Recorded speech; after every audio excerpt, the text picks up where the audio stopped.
Okay, so the first thing we're going to do is we're going to go to YouTube to Make Me Genius. So I'm putting the link over in the chat bar. It's like a 4.5 minute sketch about life cycles.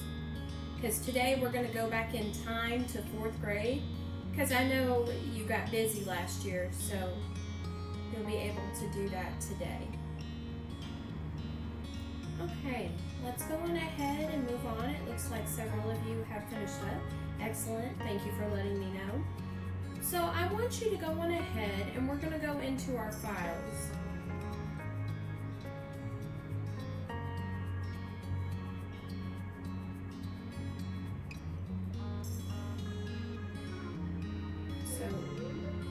So we're going to go teams, go up. I'm going to make sure I'm in the correct team. So I'm in Miss Carcamo's homeroom. Up here where you see the big word general, there's posts, there's files. You're going to click on files. And you're going to click on life cycle of the beetle and the frog.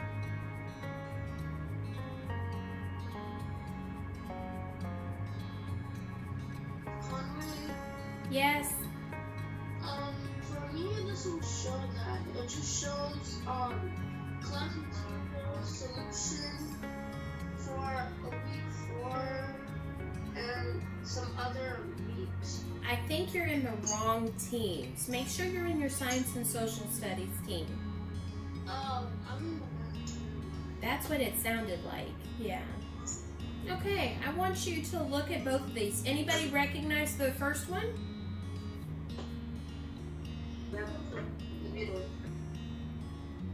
Yeah, these were the ones that we had in the classroom, right?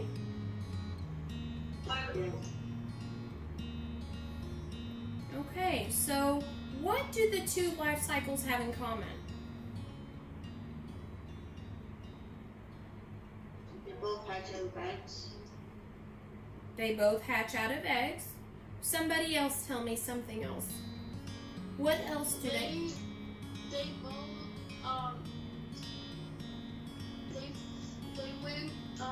they made like a pupa or something. Do both of them have the pupa stage? Yeah. Not quite. Remember, only if there's... Okay, they grow into adults. Yes, I agree. Anybody else see something that they have in common? When they hatch, they turn little. Okay, when they're hatched, they're little. I can see that here.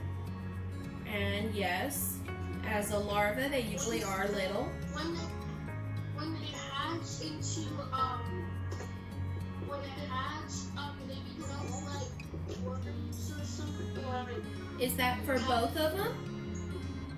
Yeah, like one of them is like a worm and the other was like a caterpillar or something. Well, in the frog life cycle, do we have caterpillars? No, we have Starts with a T. tadpoles. Tadpoles. Yes, there are eggs. You can see how the eggs develop in the frog life cycle. Okay, so we do see that. We do have lots of things in common when we're talking about life cycles of living things. Let's go into our class notebook.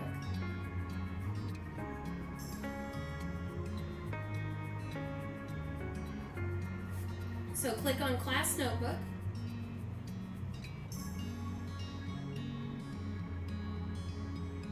Give it a moment to come up. Okay, there's a little arrow that's going to come up over here. Click on the arrow. Okay, so if we go into class notes, that's where we're going to click. So you're going to click on your name, click on class notes. Okay, so here we are going to write examples of life cycles.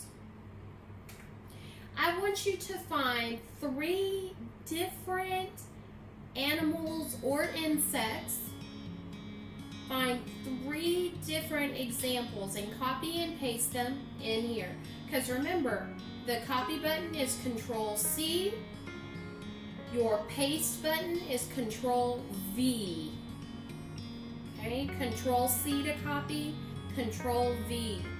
So that's what I want you to do in your class notebooks. So the picture should look similar to the life cycles that Francesca and Sarah posted. Remember, we're not looking at just random pictures. So Francesca, that's not what we're talking about. The life cycle. So as the adult, as the egg, as we see how it grows up.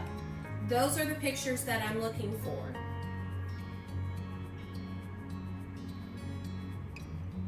So similar to the butterfly life cycle,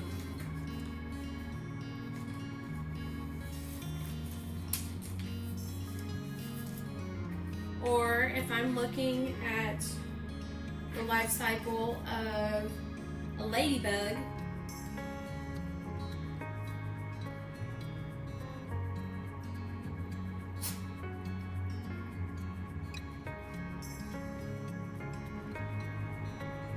so remember we talked about Control C to copy a picture and Control V as in violin to help you paste a picture into the chat. Alright, let's go into our ISN. Because today we're going to be creating a flow map and we're going to be doing the life cycle of a butterfly. So let me turn off my background. Hi, Miss Petterholm. Welcome. Hi, Miss Conway. How are you this morning? Oh, it's doing well. We were just putting some of our fun life cycles in the chat. Would you like to talk with everybody for a moment? Yes, sure. Thank you so much. Yeah, I can see those examples. They're really, really good. So good morning, guys. And first of all, I want to know how much I miss all of you. And I know all of you are, I know it's a little harder to learn from home, but I hope this opportunity to use Teams is helping you to be connected with your teachers and with your friends. But when we're connecting with our friends in inappropriate ways, that is not acceptable. And you probably think that, oh, I can create my private chats and no one can see them. Well, sadly, the teachers and the staff can see them. And I saw a very, very inappropriate one going on yesterday. Maybe there was only one student from this class on that one. As I could see, I don't remember exactly, but that's unacceptable. The conversation that was happening was highly inappropriate, and that's not acceptable. That's if you want to put it on your personal phone and use your text messages from that, I don't think your parents will approve, but certainly not on a school tool. That is highly inappropriate. If you were part of that, your parents will be getting a phone call from me and your teachers. Because that is not acceptable. It's good, it's okay that you chat with your friends if you want to ask them something about Miss Conway assignment or Miss Carter's assignment, and you just want to say, hey, I miss you, what are you reading? You know, those things are okay and more than fine. Because you miss each other the same way we all miss you. But having inappropriate conversations, it's not acceptable. Unacceptable. So you should know better.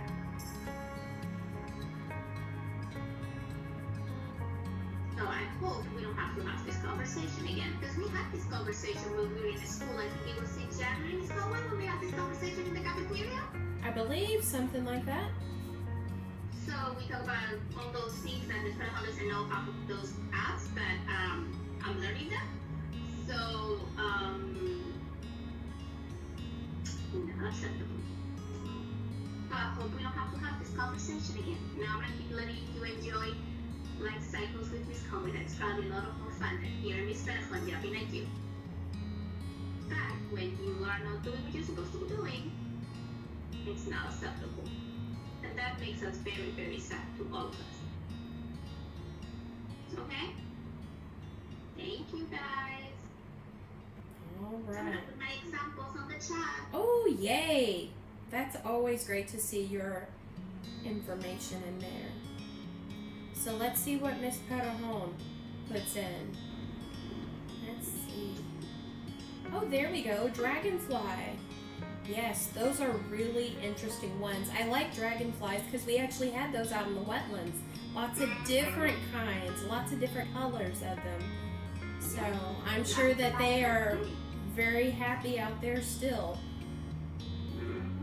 Whenever we get out of this lockdown, I'm sure several of you will be able to drive by and see those wildflowers that you planted before, and it's some of those beautiful dragonflies out there. Okay, well, thank you so much, Miss Patterhon, and thank you for stopping by. And I know that we'll make better choices in the future. Okay, well, guys, let's go ahead. Let's take our ISN. So go on ahead and find your interactive science notebooks.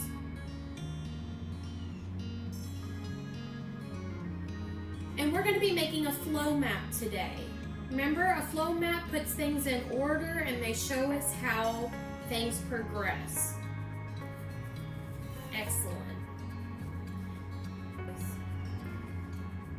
So today, notice I have a circular flow map.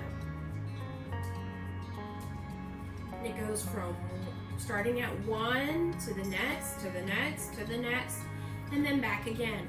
What would be the very first stage of a butterfly? What would be the very first stage of a butterfly? Caterpillar. Not a caterpillar. Not the pupa stage. Egg.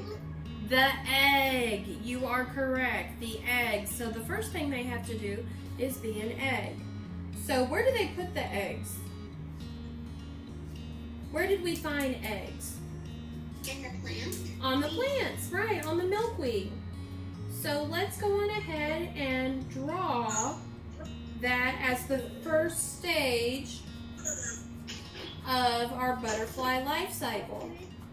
Can I see the whole picture so I can write it? The very top one goes here at the very top, the first stage, and we agreed that that was the egg. Okay, what would be the next stage? Caterpillar. The caterpillar, and what stage is that? Stage 2. Okay, and stage 2, when I see things in a caterpillar form, that means they are a what? Pupa, larva, egg, adult. Larva. So as you draw that, I want you to label it larva. And what would be next? What would be the next stage? Pupa. The pupa stage, exactly. Now, how do we know the butterflies in a pupa stage? What would we see? Well, remember, for a butterfly, it's actually a chrysalis. The ones that look like jelly, when they go into it, that's a chrysalis. A cocoon looks like a bunch of stringy things there. Okay? So, when we see a chrysalis for a butterfly, that's how we know they're in the pupa stage. And finally, what would be the last stage of a butterfly? The adult form. And so that's when you can draw and color in your beautiful adult butterfly. Okay, let's talk about your assignments that will be done. Your assignment will actually be in Accelerate Learning today. You will be doing the content connections for life cycles from 4th grade, and you will be doing the virtual investigation. Now, both of those are pretty fun and very easy, so they shouldn't take you long at all. Okay, any questions about that?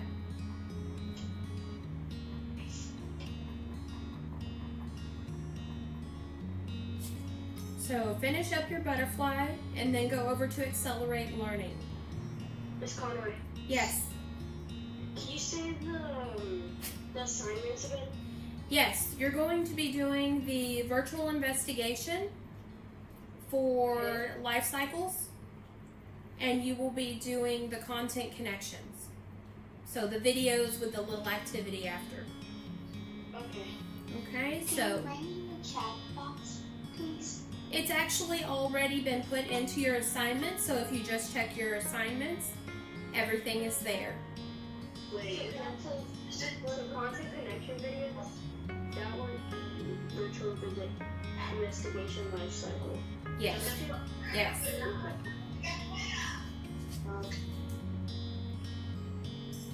Everybody understand what they're doing for their at-home assignments? Any questions about those?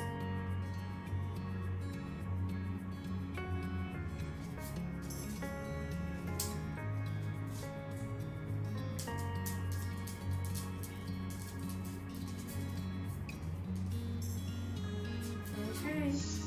Well then, as always, I love you, stay safe, and wash your hands. Anybody else have any questions? I'll stay around a minute or two. Then you are out of here. Bye guys. Love y'all. Be good. Have fun.